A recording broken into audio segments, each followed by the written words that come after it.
The title of my article is Factors Influencing Digital Technology Use in Early Childhood Education. So this article primarily focused on technology use in early childhood, and it's one of the only articles from recently that discusses early childhood specifically. A lot of them just focus on K through 12, so I thought that was really interesting. So the article started off by discussing the lack of evidence that teachers are effectively integrating technology into their classrooms. And the article conducted a study to find out what type of technology teachers use, how they use it, and the factors that determine whether they use it or not, specifically in early childhood, and the use of technology for birth to 4 students.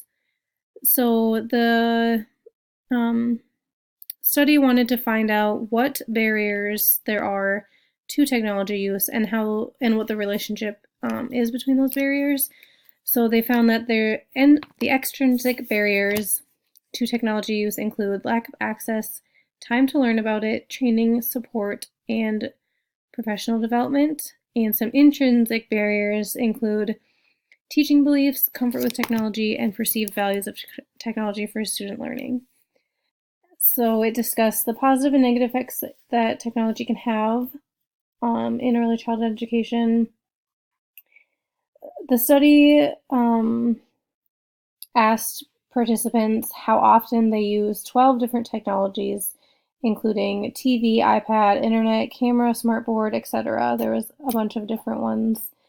They asked how often they use them in their classroom and also how they use them. The average use was 9.4 days per month in an early childhood classroom, which is not very many. And they were also asked to use a scale to score different variables that might affect whether or not they use technology in the classroom.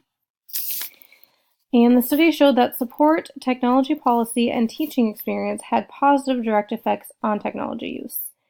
Student socioeconomic status had a negative effect, and support had the second largest effect, meaning it is critical to technology use in early childhood education.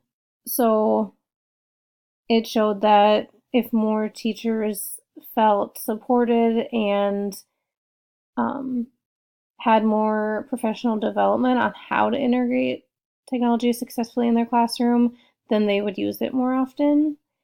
And the article concluded by saying that with all the money that has been spent on technology in the recent years in the education setting, it's so important that we educate teachers on how to properly use it in their classroom so that they can integrate it just into their daily lesson plans and successfully use it so that the kids can learn in another way, because the study also talked about how even in the early childhood, technology can have a really positive impact on their learning in the long run and as they grow up. So I thought it was a really interesting article because it focused so much on early childhood and the importance of learning how to use technology the correct way in your classroom.